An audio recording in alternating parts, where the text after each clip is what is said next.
Pháp dương vô thượng tôn, tam giới vô luân thập. Thiên nhân chi đạo, sư tử sanh chi từ phù. Nhất niệm quy năng diệt tam kiếp.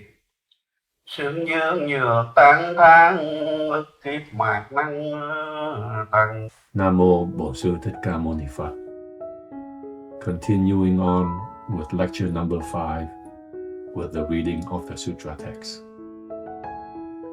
He was able to transform himself into multiple forms, recognize all skillful means, understood clearly the different stages of practice, often be in a blissful state, cut off the 3 biased thoughts, and avoid all discriminating thoughts used by outsiders.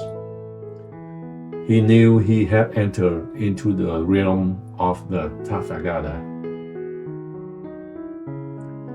Last time, we heard that the appearing and disappearing images created by the Buddha had awakened King Ravana. Today, after the section we have just read, we know that the king's mind was pacified and cleared. He also attained supernatural powers in the process.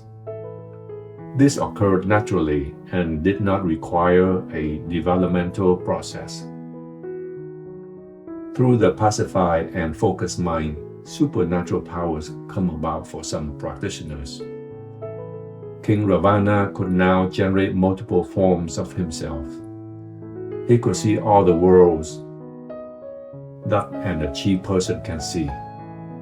He was no longer bound by the 3 discriminating thoughts of commoners, which are 1. Ego, 2. Everlasting life, and 3. End-of-life biased thought. These biases exist in the outsider's mind and they strongly hold on to them, which prevent them from waking up. A true practitioner is like a person who drinks a glass of water. Whether it is hot or cold, only that person knows. If you are the person who did the asking, but not the drinking, then you could not have known the temperature of that water. Similarly, only an achieved person knows of his state of mind and abilities once he reaches that state. In summary, through this section, King Ravana's wisdom increased. It had grown brightly in all 10 directions, and his body, depending on the needs of all beings, can transform accordingly to guide others.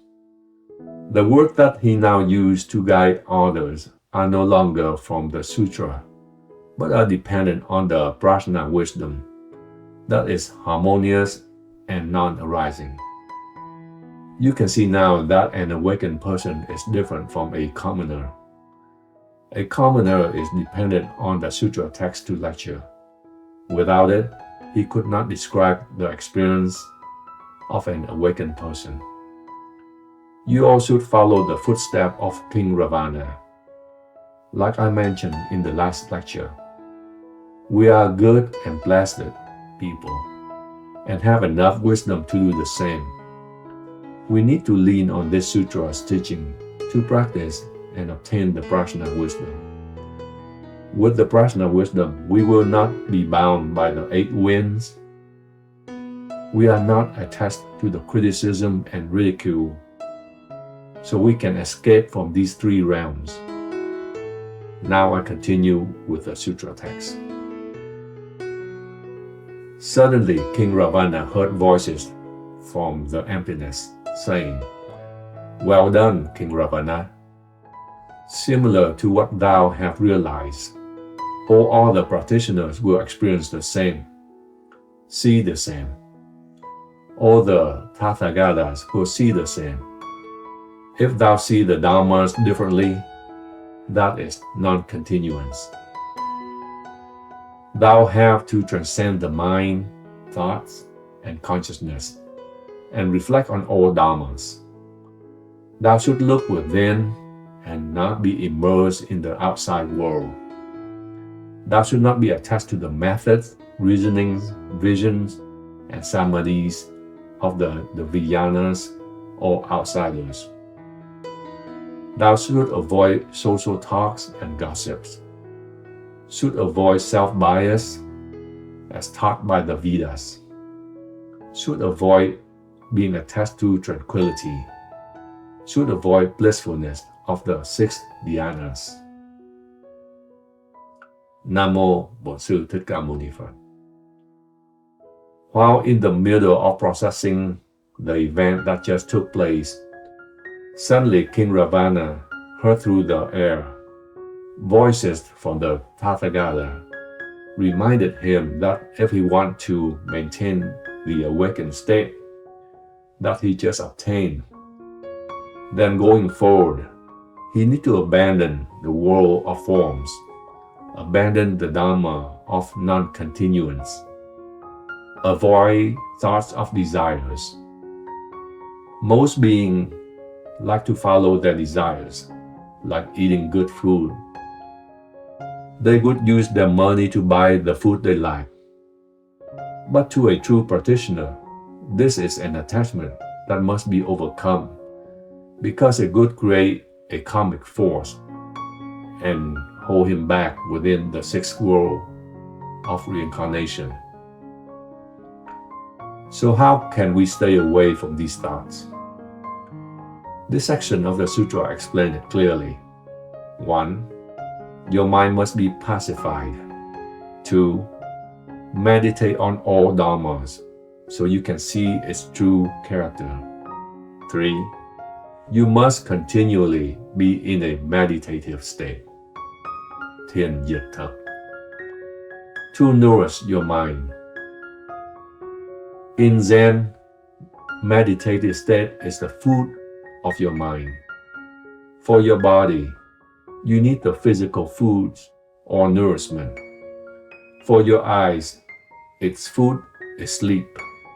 For your mind, you use meditation to feed your mind, which people seldom do. Your priorities have always been to find a way to feed your bodies, but seldom feed the mind, if at all. You left your mind to be contaminated by false views. You left it to suffer in endless cycle of the pains of false views. You seldom tended to its health. This is why when the karmic forces created by the attachment of false views are at full strength and express itself, then you will begin to feel the torturing pain of its manifestation.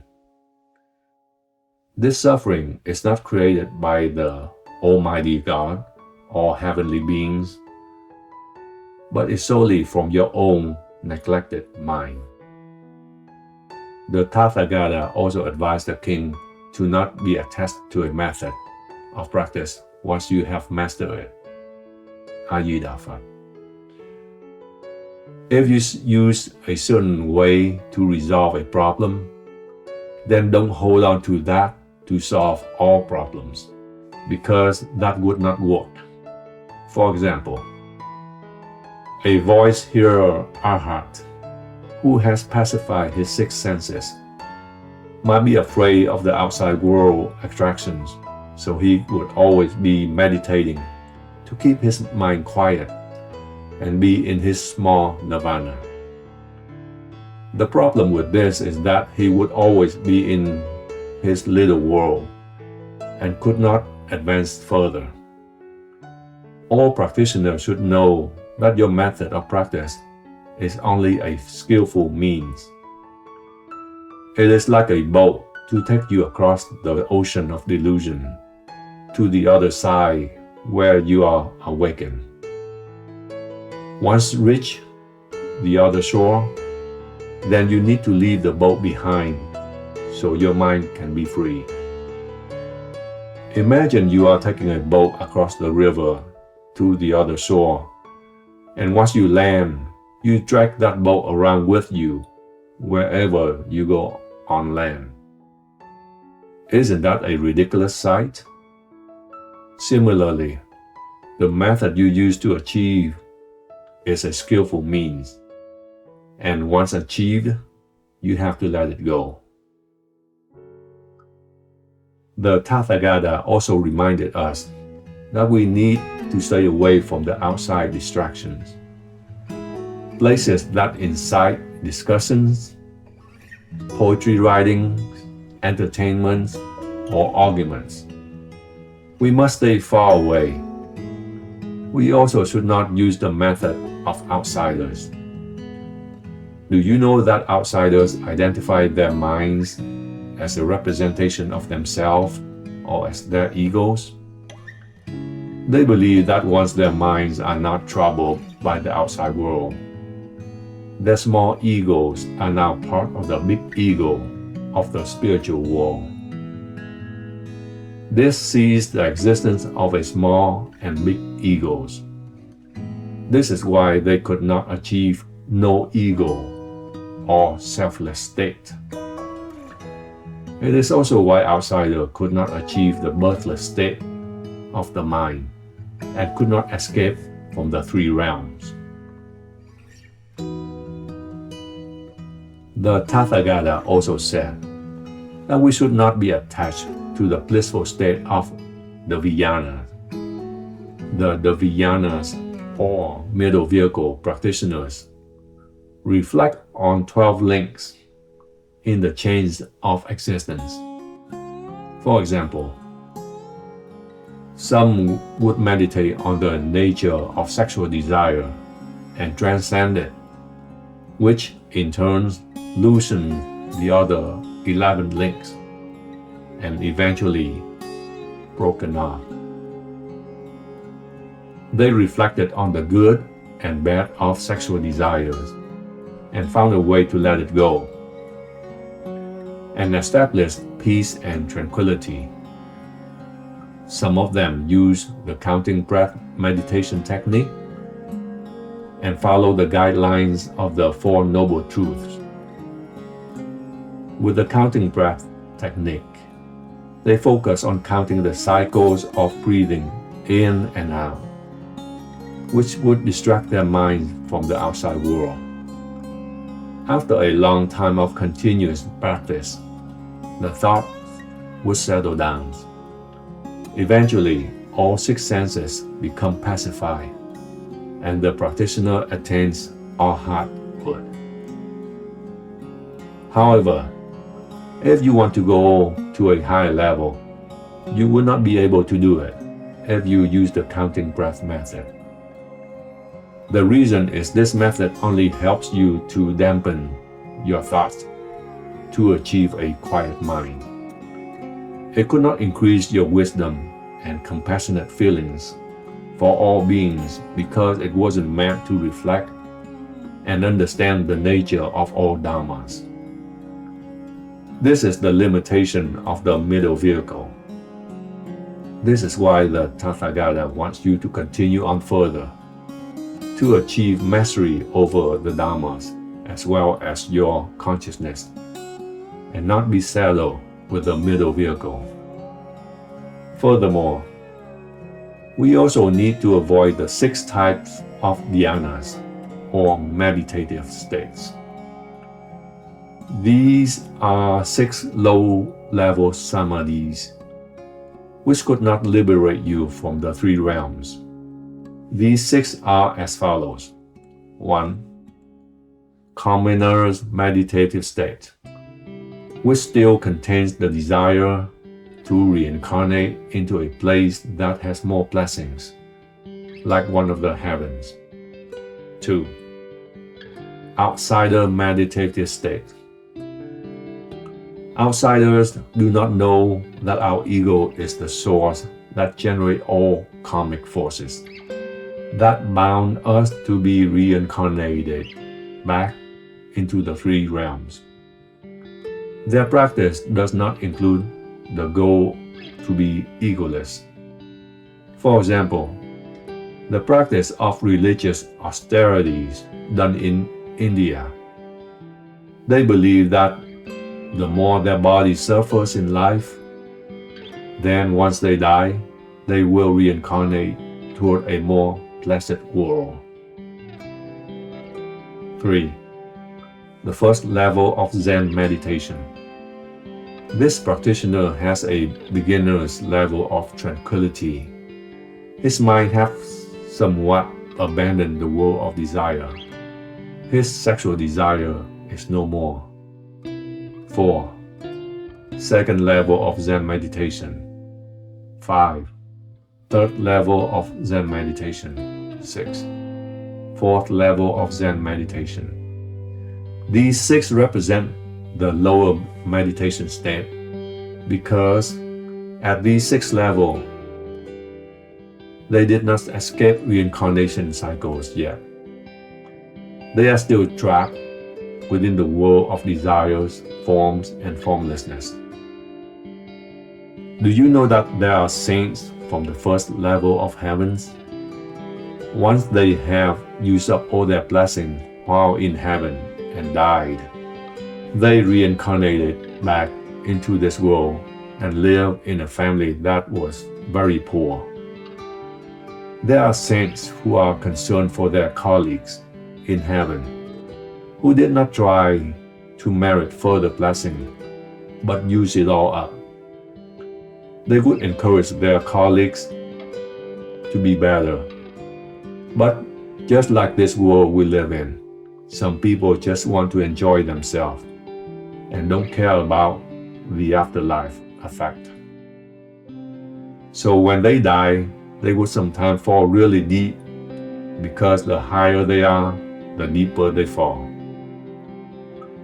Chances are they would still have all their faculties when they reincarnate, but they would be really poor with few opportunities around because they have used up all their credits while enjoying in heaven.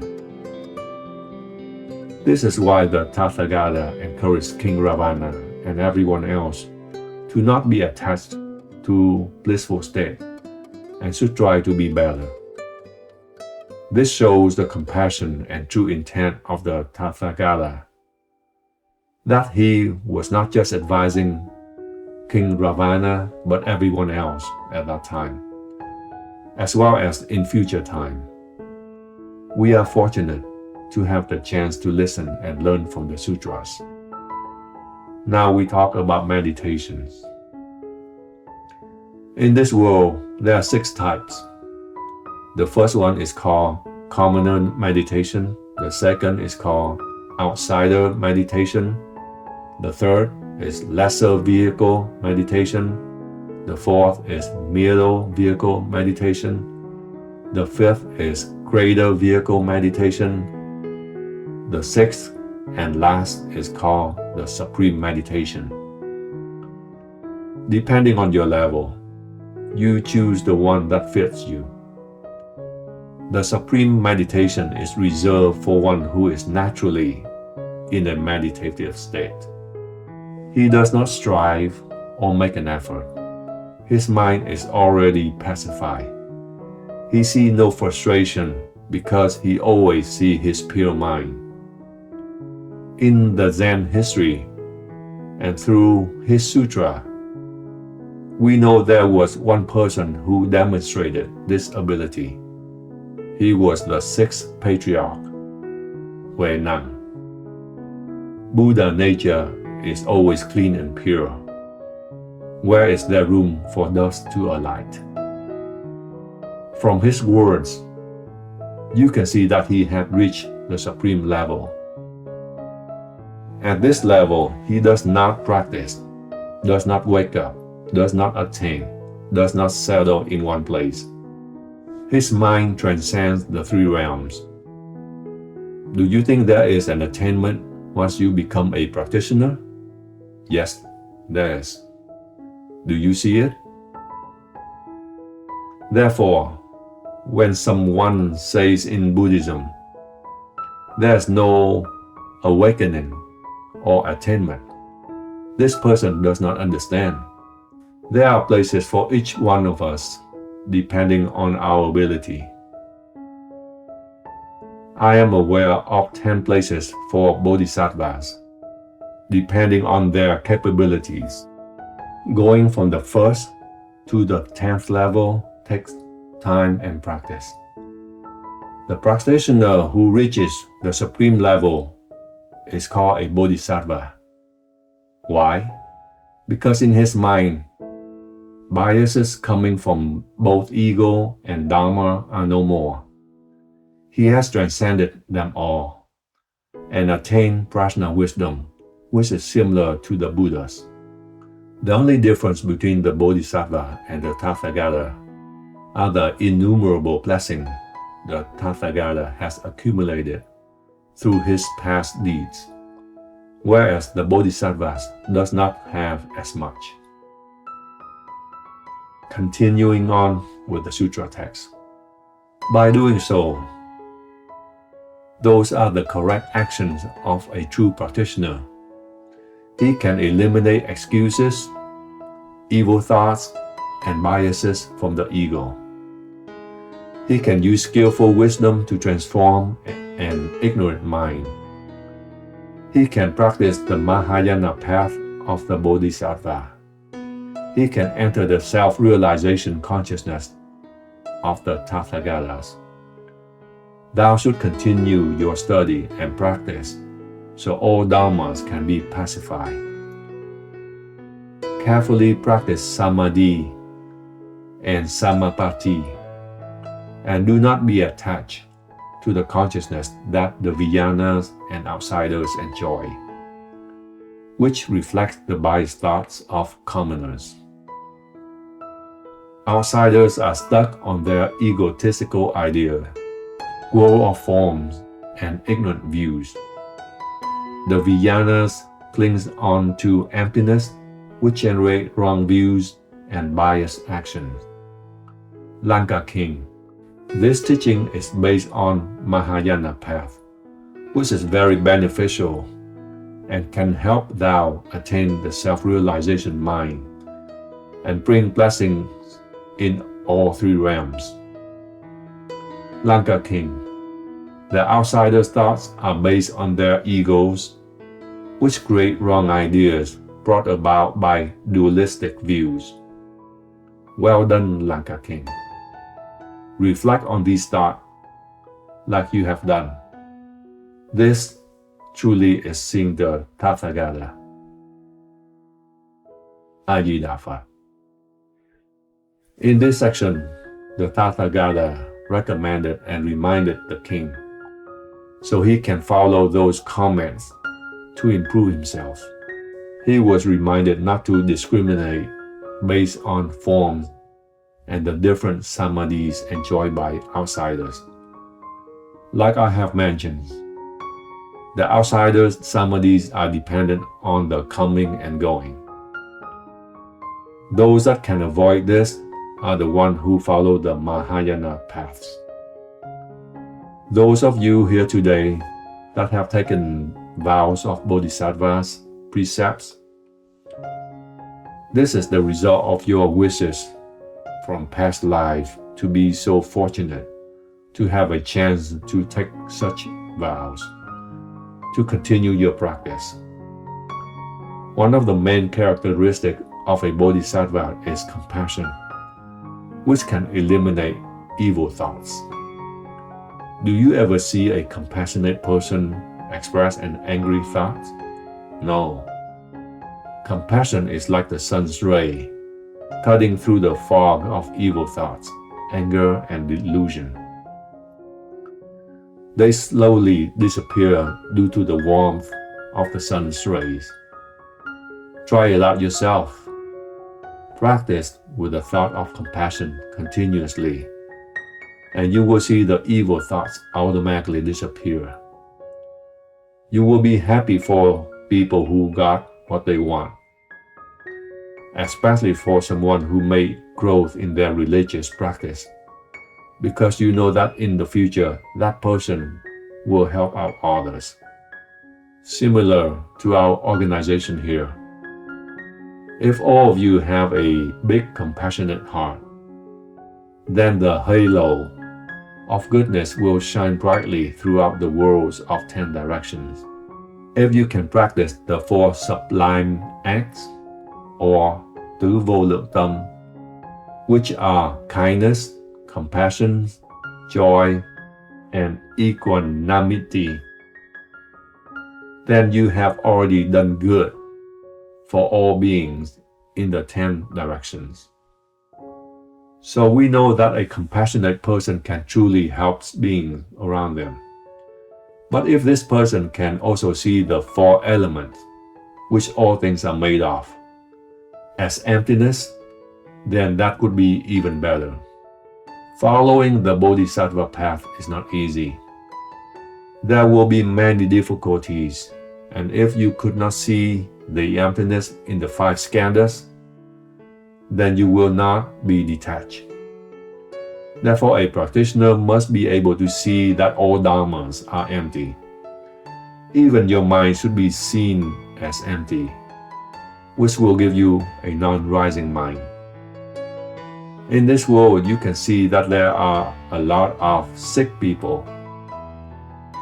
But the trouble is that they continue to be sick. Why is that? It is because they treat the symptoms, but not the source of the sickness. The source, which I'm referring to here, is the karmic build-up that causes your reincarnation, which will disappear if you can achieve prajna wisdom or emptiness of the 5 skandhas. You will not be coming back to the 3 realms anymore, which means birth, old age, illness, and death would not cause you to suffer any further. So in order to achieve this, then today you must follow the path and start your practice to remove the seeds of your suffering. These days you treat your illness superficially by taking medicine to cure the symptoms. I agree that your body will get better, but the roots of your suffering remain and stay dormant and flare up again when the right conditions come along. For example, you can see there are natural disasters that happen like fire, flooding, earthquake, etc. Then you donate your money to help the people there. These are good deeds that you are doing to help your fellow beings. However, this is only helping the surfaces, not the root. To fix the root, you have to bring over the sutras and teach them how to practice. Teach them to perform the 10 good deeds. And once they die, they will not be back to that part of the miserable world anymore, but instead be born in a much better environment. The smart people treat the roots, not the symptoms. Else, the cycle of sufferings will continue. This is how a smart religious person helps. Attaining samadhi can slowly open up your wisdom, because the settled mind can remove unnecessary thoughts from your consciousness, helping you to see things clearer and clearer as you practice further. Eventually, your consciousness becomes a force of wisdom itself. Your first 6 consciousness come from your 6 senses, which are vision, hearing, smell, taste, touch, and thought. The last 2 are your differentiating and storage consciousness. Together, these 8 consciousness are the roots of likes and dislikes. They cause the delusion of the past, present, and future times.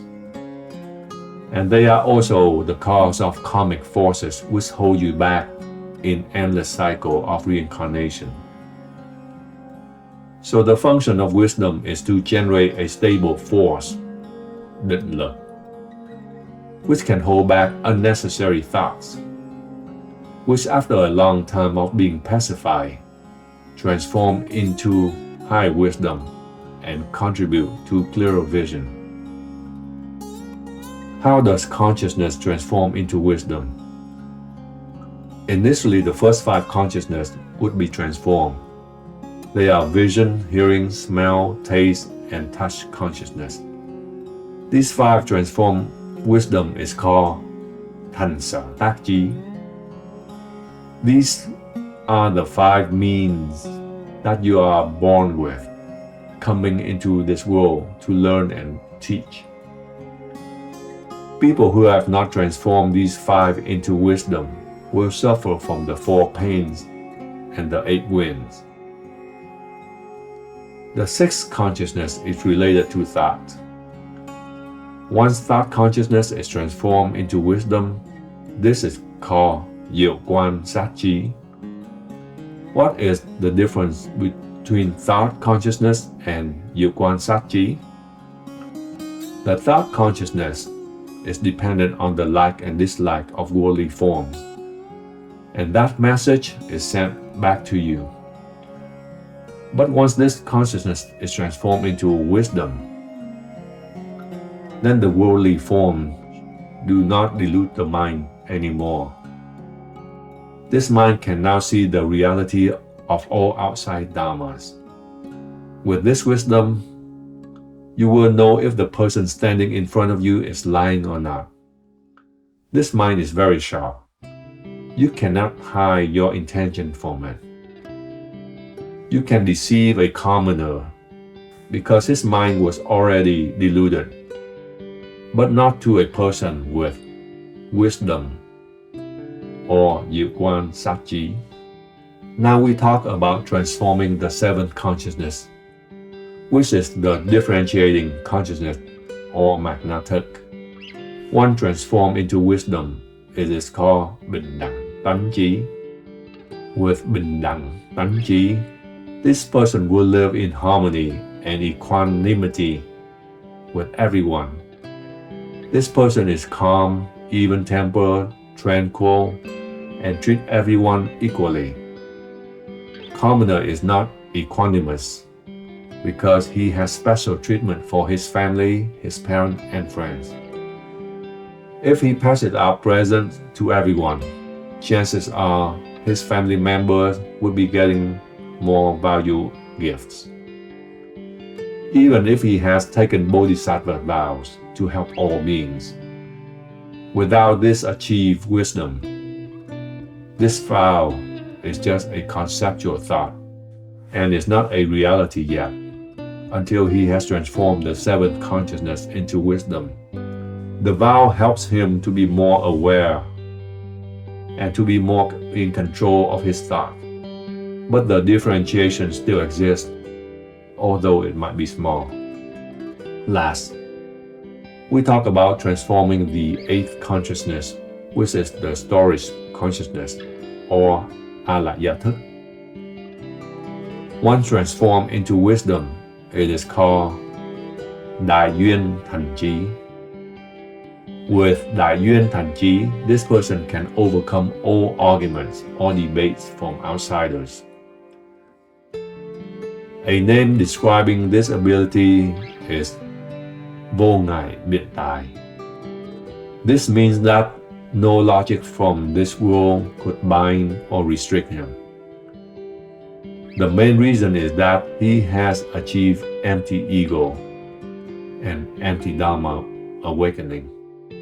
That was one important message that the Tathagata reminded us several times, that we have to follow the Mahayana path in order to enter the self-realization consciousness of the Buddhas.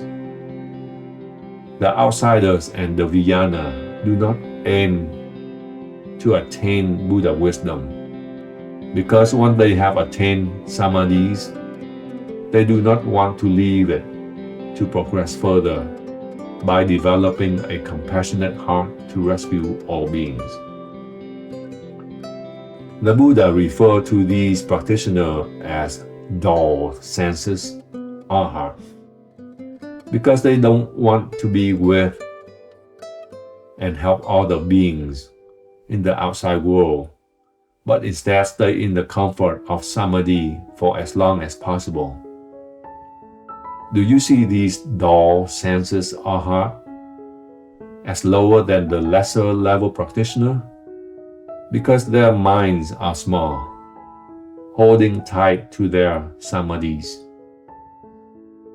The Tathagatas wanted us to continue onward and not be attached to the samadhis, and be able to enter the world of 10 directions to rescue all beings.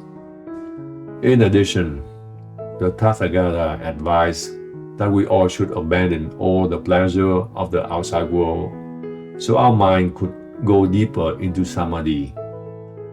For example, if a practitioner uses sound as part of his meditation practice, and if he lives next to a place that always plays entertaining music and has celebrations, parties, then it would be very difficult for him to pacify his mind. He needs times and a quiet place to develop his focus. He seldom sees guests and doesn't waste time discussing worldly events. He knew that if he listened too much to the outside noise, he would not be able to hear the exquisite sound within him. This sound is called Yo-Am. How can we develop a mind that can enter samadhi? First, we have to practice samatha, which is a meditation method to calm the mind. The main purpose of samatha is to eliminate ignorant thoughts, which would eventually lead to removal of your ego. Why do we say, I am this, I have that, I like this, or I hate that? It is because our ignorant thoughts arose. If we don't have these thoughts, then there is no I or me. Practicing samatha will cut off the I in our thoughts. Second, we have to practice vipassana, which is analyzing the dharmas to help us see its realities. Once we see dharma's true characters, we will then be able to let them go and eliminate the dharma bias. Practitioners in the Hinayana or lesser vehicle used samatha because they have no desire to use their thoughts to attain Buddha wisdom. They only want to eliminate their ego and rest peacefully in their small nirvana. It is easy to recognize a practitioner who wants to live in his small nirvana. He doesn't want to discourse on the Dharma or explain the meaning of a certain sutra line. In the temple, he would want to be isolated in an area where no one can disturb him. Why? It is because he is meditating and enjoys being within his tranquil samadhi. For the practitioner in the Vijnana or middle vehicle, they do not use samatha, but use vipassana instead. They meditate and analyze the 12 nidanas, which are the 12 chain links which bind all beings to pain and sufferings. Since they don't use samatha to remove false thought, but relying only on the analysis of the dharmas, they could overfill their minds with the thoughts which are not triggered from the outside, but instead from within. This is called internal false thoughts. They can eliminate false thought from outside, but could not eliminate thoughts from within. They don't know how to use both samatha and vipassana to balance things out. They can only eliminate their ego and a small portion of dharma bias. This is why they don't lecture on the dharmas, because they don't have the Buddha wisdom to do it. They can develop supernatural powers and use that to inspire others to improve themselves. But in this modern time, who wants to practice for the sake of developing supernatural powers? It is not an easy thing to do.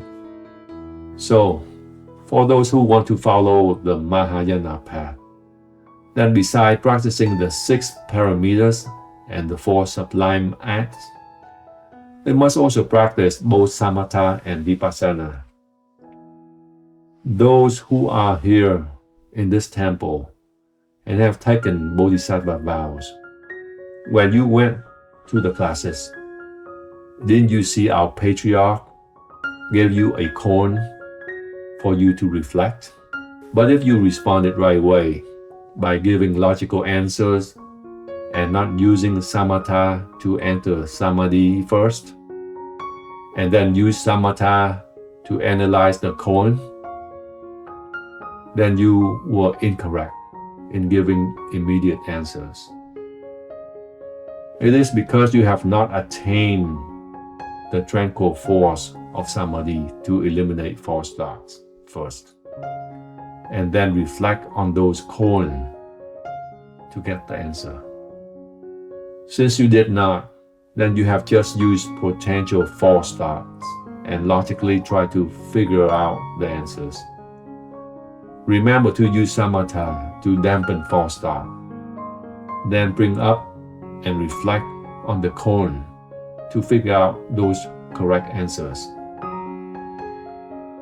A bodhisattva uses samatha to eliminate false thought to achieve an egoless state, which eliminates all sufferings caused by the 8 winds and remove the binds that held him within the 3 realms. Afterward, he uses quiet mind to reflect on all dharmas and see the similarity of all things and eliminate all dharmas bias. A-di-đà Phật. Through this section, do you see it clearly now? The Hinayana practitioner used samatha to pacify the 6 senses, which eliminate the ego but do not acquire wisdom. The Dvayana practitioner only used vipassana to eliminate their ego but gain unwanted internal thoughts. Only Mahayana bodhisattvas can achieve complete liberation because he knows how to use samatha and vipassana appropriately. He will not be bound by the dualistic view of dharmas. There is no existence versus non-existence, or have and have not. With this non-dualistic view, he has the ability to appear in all 10 directions to help all beings.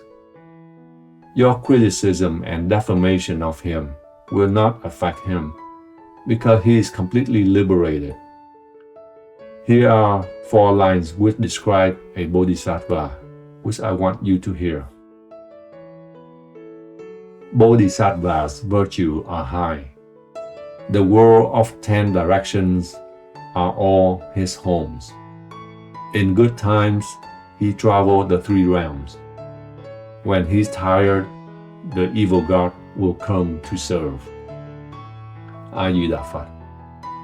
The evil gods are afraid of an achieved bodhisattva. Some of you ask where bodhisattva will go when he retires. He did not come from anywhere, so there is no place for him to go back. All dharmas has been eliminated, so there is no home to go back to. Now back to the sutra text. At that moment, the Lanka king thought, I wish to have another chance to see the Tathagata. Thou art mastered and free from all dharma. Avoid outsider practices, can describe the self-realization consciousness, transcend above the body and the mind, reside in meditative absorption of the Tathagata. Thou art the master of all dharmas, art the most compassionate, who has burned away all flames of distress and biases, who is surrounded by Buddha's followers, who understand the minds of all beings, who can appear everywhere, who has attained Buddha wisdom, who has abandoned all forms of biases. I wish to see again thy supernatural powers. Once I see the Tathagata, I wish to attain what I have yet attained, not lose what I have gotten, abandon all biases, reside in Samadhi, and completely increase in Buddha wisdom. The Buddha knew the Lanka king will attain the Anupati Katama Santi, so out of compassion made himself visible again and made everything reappear like before. The 10-headed king saw what he had seen. Many castles decorated in precious stone. In each castle there was the Buddha with the 32 marks of excellence. Also saw himself and Mahamati in front of each Buddha. All the yasa were surrounding the Blessed One, discoursing the self-realization dharmas. Saw the Buddha land of all 10 directions. Everything reappeared like they were before. King Ravana wondered how he could see all the images that the Buddha earlier had created over again. With sincere thought, he wished to see the Buddha and committed to study all the self-realization dharmas that he had not understood. The Buddha accepted and recreated the earlier images. The committed mind is the force that can help you to complete your practice and help you enter the Buddha world. Without it, it is very difficult to attain Buddha wisdom. The high-level Bodhisattva all have committed mind to follow through with their goals. This committed force can take you beyond the 8 winds and the 4 pains and help you attain the true knowing and seeing of the Tathagata. Chánh đẳng chánh giác Như Lai. If you follow the Bodhisattva path but lack committed goals, you will not achieve. Have you ever heard of Ksitigarbha Bodhisattva vow? He vowed that in this world, I will not become a Buddha until all beings have attained Buddhahood. That is such an impressive vow, which has some people say that all Bodhisattva will reach Buddhahood before Ksitigarbha, because there will always be a deluded being around. So, in this common earthly world, where pain and suffering exist, Ksitigarbha will always be a Bodhisattva. But in other world, where beings are not suffering in their own hell, then Ksitigarbha is already a Buddha, right? There are deep meanings in the sutras, and you will not understand it if you casually read it. Now I will explain the deep meaning of the sutra section that we just read.